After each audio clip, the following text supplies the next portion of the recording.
नमस्कार दिव्यांग बांधवांनो. दिव्यांग बांधवांच्या समस्या काय असतात हे चांगल्या माणसाला समजत नाही.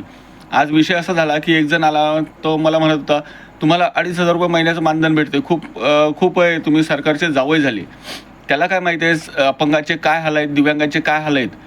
देव करो, अगोदर लोक म्हणायचे, एक म्हण होती की देव करो दवाखाना आणि पोलीस स्टेशन चांगल्या माणसाच्या मागे लागू नये. पण अजून एक मी म्हणतो की पोलीस स्टेशन दवाखान्याचं आपल्याला काही माहीत नाही, पण दिव्यांग एखाद्याच्या घरात जन्माला येऊ नये. कारण काय आहे, त्याचे हाल काय आहेत. ज्याचा मुलगा दिव्यांग आहे त्याच्या आईवडिलांना विचारावे. जो स्वतः दिव्यांग आहे त्याचे हाल काय आहेत त्या दिव्यांगाला विचारावे. जेवायला बसता येत नाही, नीट जेवता येत नाही, नीट चालता येत नाही, ना कुठं प्रवास करता येत नाही, कोणत्या नातेवाईकाच्या घरी जाता येत नाही किंवा कुठं फिरायला जाता येत नाही. दिव्यांगाचे हाल काय आहेत हे फक्त दिव्यांग बांधव किंवा त्याचे आई वडील हे दोघंच समजू शकतात.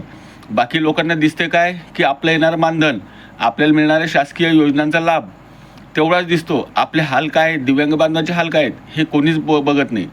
मित्रांनो, आपलं मत काय आहे? आपण दिव्यांग आहात का?